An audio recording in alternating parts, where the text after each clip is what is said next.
sit up straight, hinge forward, reach for something, sit back up straight, and then roll down.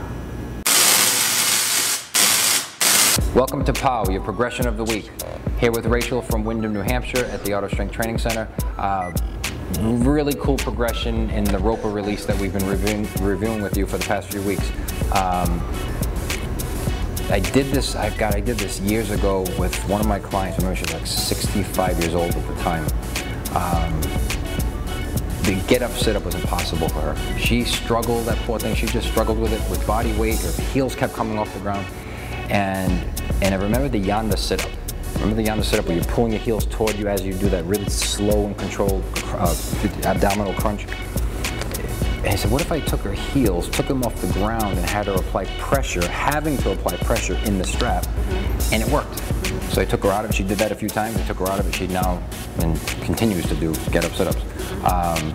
So again, that's how it was created. I'm curious, because I know why you use it, but I want you to tell folks out there how this works for you and with your clients. We do the get-up, sit-up a lot for warm-ups, obviously during work.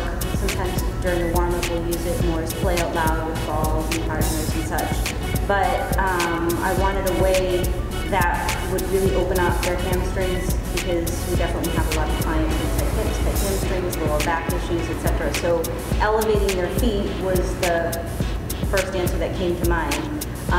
And without tools in a R.O.P.A format, they're able to go for range of motion so they can touch their toes easily without any fear of the weight being away from their body, and it just works. So we use it again as a warm-up. Sometimes it'll be as a stretch at the end, and they'll just stay and stretch. Most people are able to touch their feet or the strap at least, or even the handle, so it acts as a great stretch. And then sometimes it's just implemented into the class. And if you go back in history and you look at Pilates contrology methods, take this away, the body weight version of this exercise existed for 100 years. Yeah, when I saw you, when we were talking about featuring this exercise, I'm thinking, man, Pilates would be proud, because you're keeping it real, you're keeping it authentic to his method of contrology, which is brilliant. So let's show them how this is done. So you all the way back, arms straight in your head. We always encourage people to sit up straight, engage their postural muscles, and then hinge forward so they get the full length of the hamstring down to their heels. And then when they lay back down, we encourage them to try to roll back one vertebrae at a time so they get that spinal plant. This is important right there. Sitting up first rather than coming up and reaching at the same time. It's two separate moves, and I like how you come to that complete stop and then reach. And if they get messy with it, then we refer to the get-up, sit-up. Think about when you have weight in your hand and you're doing your get-up, sit-up, and you do come to that complete stop.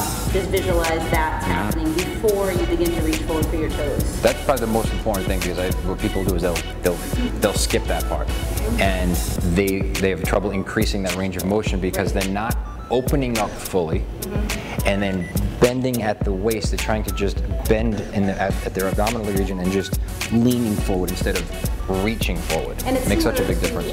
Yoga, typically you go into a forward fold from a flat back, so you're not able to get into a complete forward fold unless the back is flat to start. Great, I love it. We can do this also with one foot. One foot in, one foot out.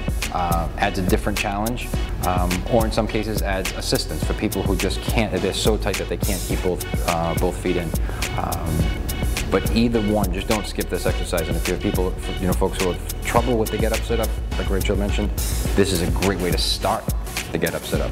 It seems more difficult because your heels are off the ground, it seems more challenging, but it'll increase the range of motion and the ability with heels on the ground.